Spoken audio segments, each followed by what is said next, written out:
Hello. In the part 1 we have seen that how to find out any number n is prime or not with the Miller-Rabin test for k is equal to 1, and in part 2 we have seen when k was greater than 1. Now in these two parts we have taken such a number which was composite. Now in the third part we will take a number that is a prime number and check with this Miller-Rabin test it is able to find out that number is a prime or not. So let's begin our lecture with the third example, that n is equal to 61, and let's check 61 is prime or not, whether it passes the Miller-Rabin test or not. And a is equal to 2 as usual because we are working on the binary number system. So solution, we know how this algorithm work. Here a is equal to 61, n is equal to 61, a is equal to 2. So we are interested to find out n minus 1. So n minus 1 is nothing but 61 minus 1 is equal to 60. So how you can break the 60? 60 you can break into 32 into 2 to power 1, or you can break it into 15 into 2 to power 2. So it will break into m into 2 to power k. So you can choose any one, either you can take this or this, result will be the same. Let we take this. Okay, so for us 60 is equal to 15 into 2 to power 2. So here this is m and this is k. So here the value of m is 15 and the value of k is 2. It is greater than 1. In the next steps, this move on to this step t. We will find out the value of t. So t is equal to a to the power m mod n. So what is a? A is 2, m is 15 and mod n is 61. So 2 to power 5 is 32, 2 to power 6 is 64. It is bigger number, as we have done in the last two example. We factorize the same way. So I can write 2 to power 6, 2 to power 6, and 6 plus 6 12, 2 to power 3, 12 plus 3 15, mod 61. So 2 to 64 we take the mod will be the 3 multiplied by 3 multiplied by 8, mod 61. So if you multiply it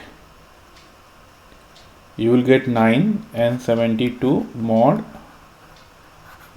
When you take mod you will get 11. Okay, so here the value of t is equal to 11. Clear? Now next step,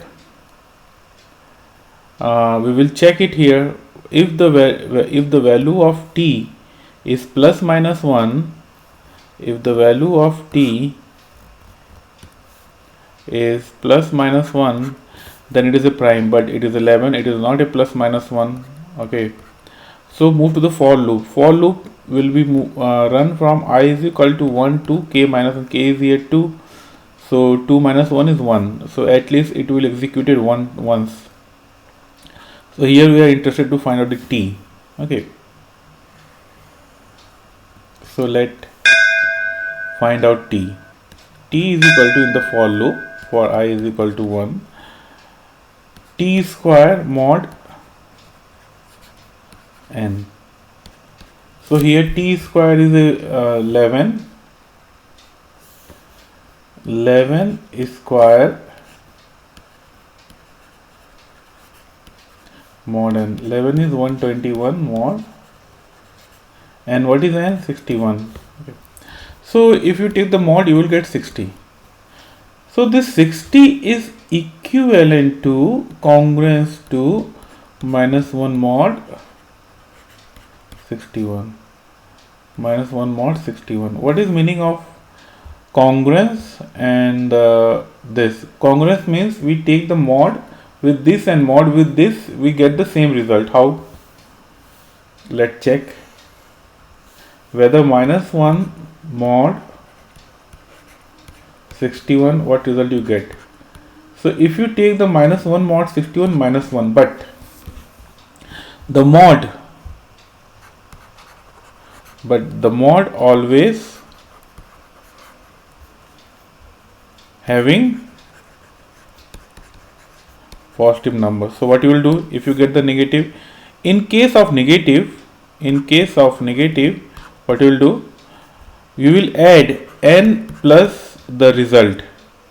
Okay, if negative number, so here n is 61 plus -1, 61 minus 1 is equal to 60. So we can write that 60 is equivalent to -1, so result in -1. Okay, if t is equal to -1, it is a prime number, so I can write therefore 61 is a prime number. I hope it will be clear to all of you. If still you have any if still you have any doubt, you can ask me in the comment section. I will definitely try to resolve that issues, try to give your answer. Hope all of you the best. If you like this video, then subscribe it. Thank you very much. Jai Hind.